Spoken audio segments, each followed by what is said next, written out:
నా కొడుకు చనిపోయాడు, నా మనవడికి తలసేమియా వ్యాధితో కూడా తీవ్ర ఇబ్బంది పడుతున్నారు, నా మనవడిని బ్రతికించాలంటూ యాదయ్య మునుగోడు ఎమ్మెల్యే కోమటిరెడ్డి రాజగోపాల్ రెడ్డిని కలిశారు. కోమటిరెడ్డి రాజగోపాల్ కలవడంతో వెంటనే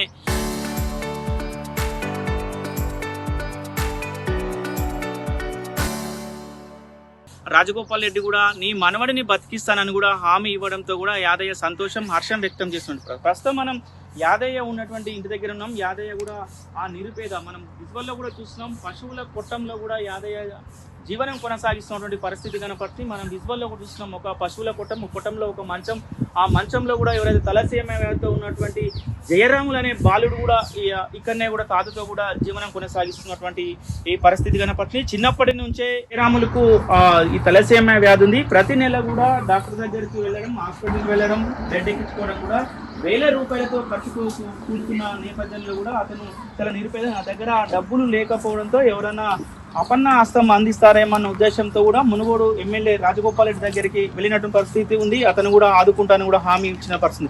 ప్రస్తుతం మనతోటి యాదయ్య ఉన్నాడు. యాదయ్యతో మాట్లాడించే ప్రయత్నం చేద్దాం. చెప్పు యాదయ్య, ఏంటి అసలు ఏం జరిగింది? ఏం జరగలేదు సార్, నా మనవనికి తలసీద వ్యాధి ఉంది. రెండోది కాంగా అంతకుముందు ఇద్దరు పిల్లలు కూడా అట్నే చనిపోయిండ్రు. ఆ దురద పెట్టుకుని నా భార్య, నా కొడుకు కోడలు గడ్డిమంది తాగుతాం అనుకుని, నా కొడుకు కోడలు అనుకున్నది నాకు తెలవలేదు. నా కొడుకు ఒకటే గడ్డిమంది తాగి చనిపోయాడు, నా కోడలు ఉండాలని వెళ్ళిపోయింది. వెళ్ళిపోయిన తర్వాత ఇప్పుడు 9 సంవత్సరాలు ఈ బాబును పట్టుకుని బతున్నా. ఈ తలసీమ యాదతోటి నెల నెలకు బెడ్ ఎక్కేయటం, పైసలు ఖర్చు పెట్టడం నా వల్ల అయితలేదు. ఇక నేను శివరి దిశకు నా నుంచి కాలేక నాకు ఒక సలహా చెప్తే ఆ సూచన మేరకు ఎందుకైనా మంచిది, నాకు ఒక తిరుపతి వెంకన్న దర్శనం అవుతాడు ఒక కాడలేదు దీనితోటి నేను పోయిన తర్వాత కలిసి ఆ సార్ నా మనమని నా దగ్గర తీసుకొని చూసిన తర్వాత సరే ఏనాడు ఏం చేసుకున్న పుణ్యమో ఈ రోజు నాకు అక్కర వస్తుంది, ఈ సార్ నన్ను ఒప్పుకుండు చేసుకు పిల్లగానికి నా బాధ్యత అని అన్నాడు. కాబట్టి ఆ దురదతోటి నేను ఇక తన కాళ్ళు వేలు పట్టుకొని వచ్చిన అన్ని ఖర్చు నేను వెళ్ళదిస్తాను చెప్పిండు. ఆపరేషన్ చేపిస్తున్నాడు. నీ మనవనికి అభ్యంతరం లేదని చెప్పిండు. ఇప్పటికి 5వ తరగతి చదువుతున్న నా మనవడు 9 సంవత్సరాల నుంచి ఈ తలసీమ వ్యాధితోటి నేను బాధ్యత వహిస్తున్నా. నా భార్య చనిపోయింది, నా కొడుకు చనిపోయింది, నా కోడలు వెళ్ళిపోయింది. ఇది నా పరిస్థితి. ఎవరైనా దాతలు ఉంటే కాస్త సాయం చేస్తే నేను దండం చేతులెత్తి దండం పెడతాను.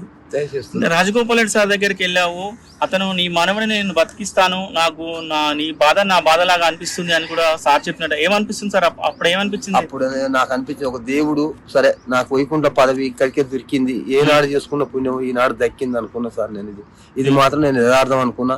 ఆ సార్ చెప్పడం వల్ల కూడా నాకు చాలా ధైర్యం కలిగింది. ఇవాళ రిపోర్ట్లకు కూడా నల్గొండ కూడా ఆ రిపోర్ట్లు రేపు ఇస్తామన్నారు. ఒక పరీక్ష కావాలని ఆ పరీక్ష బొమ్మాయికి పోద్దట. ఆ బొమ్మాయి పరీక్ష కూడా ఈ రోజు పంపిండ్రు. నెల తర్వాత వస్తుంది అన్నారు. ఆ నెల తర్వాత పోయి పరీక్షలు చేస్తే ఎంత ఖర్చు వస్తుంది మొత్తం కలిస్తే మొదలు ఆపరేషన్ ఖర్చు 15 లక్షలు అన్నారు. తర్వాత బోనస్ కొనడానికి 10 లక్షలు అయిద్దని చెప్పిండ్రు. మొత్తం 25 లక్షలు ఖర్చు వస్తుంది. 25 లక్షలు కూడా నేను భరిస్తా అని చెప్పిండు సారు. ఆ విధంగా నీ మనవనికి ఏం డోకా లేదు, నేను బతికిస్తా అని హామీ ఇచ్చిండు. నేను ఇప్పటికే తిరుపతి వెంకన్న అనుకున్నా, దండం పెడుతున్నా సార్. నేను ఇక నాకు దేవుడు చూపించుండు దారి, ఏనుడు ఏం తీసుకున్న పుణ్యం ఈనాడు నాకు అక్కర వచ్చింది.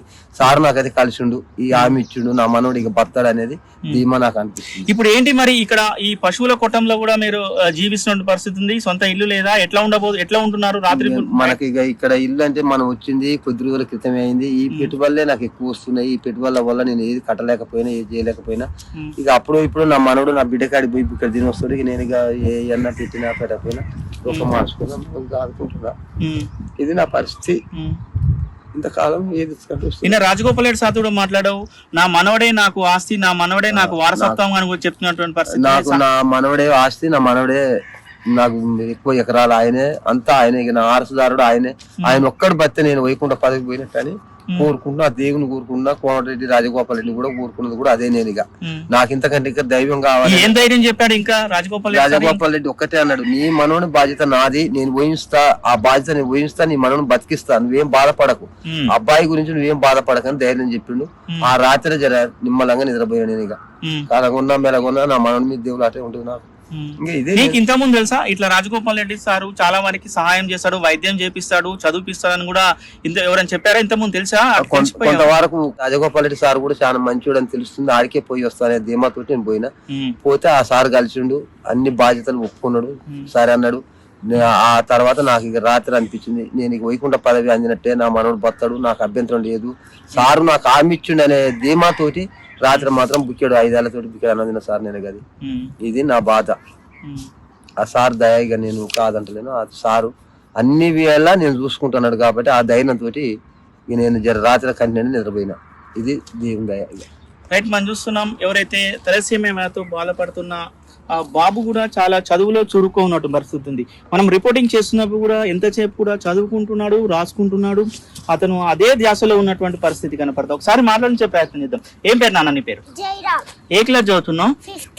ఏ స్కూల్లో చదువుతున్నావు? గవర్నమెంట్ స్కూల్లో చదువుతున్నావు. ఎట్లా ఉంటావు చదువులో? మంచిగా క్లవరా? చదువుకున్నాక పెద్ద అయినాక ఏమవుదాం అనుకుంటున్నావు? ఆర్మీలోకి వెళ్తావా? ఆర్మీకి వెళ్ళి సేవ చేస్తావా దేశానికి? ఏం చేస్తావు? నిన్న మునుగోడు ఎమ్మెల్యే రాజగోపాల్ రెడ్డి సార్ దగ్గరికి వెళ్ళావు, నీకు ఆరోగ్యం బాగాలేదు అనేసి. సార్ నాకు ఆరోగ్యం బాగాలేదని వెళ్ళా కదా, సార్ ఏం చెప్పారు నీకు? మొత్తం ఆరోగ్యం బాగా చేపిస్తా అన్నాడా? ఏం చెప్పావు సార్కి మరి నువ్వు? థ్యాంక్స్ చెప్పావా?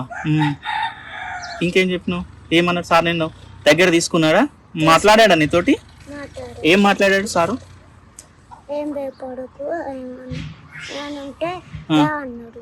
ఏమన్నా ఉంటే రా, ఏం భయపడకు అన్నాడా? తాతయ్యకి మరి తాతయ్యకి ఏం చెప్తున్నావు మరి? తాతయ్య ఏం చెప్తాడు నీతోటి? సినిమాలు చూస్తావా నువ్వు? నీకు ఎవరైనా హీరోలు కానీ ఎవరైనా ఇష్టమా నీకు? పవన్ కళ్యాణ్ అంటే ఇష్టమా? ఎందుకు పవన్ కళ్యాణ్ సినిమాలు ఈ మధ్యన చూసావా ఏమన్నా? పాటలు వింటావా?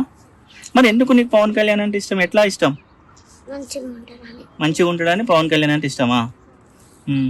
నీకు ఈ వ్యాధి ఉందని నీకు ఫ్రెండ్స్ ఇట్లా ఏమైనా అంటుంటారా?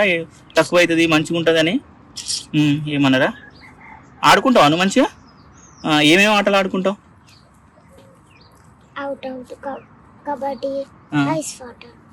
ఎంతమంది ఉన్నారు మీ ఫ్రెండ్స్ ఇక్కడ?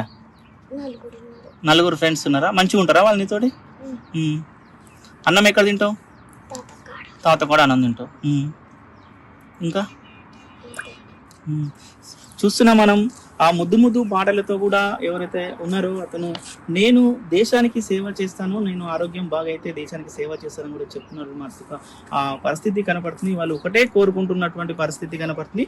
ఎవరైతే కోమటిరెడ్డి రాజగోపాల్ రెడ్డి, మునుగోడు ఎమ్మెల్యే కోమటిరెడ్డి రాజగోపాల్ రెడ్డి ఆర్థిక సహాయం చేస్తానడం చాలా సంతోషంగా ఉంది.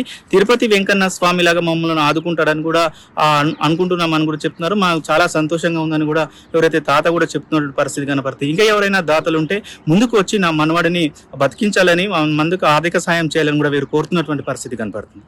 వీడియో జర్నలిస్ట్ కృష్ణతో అచ్యుత్, RTV నల్గొండ.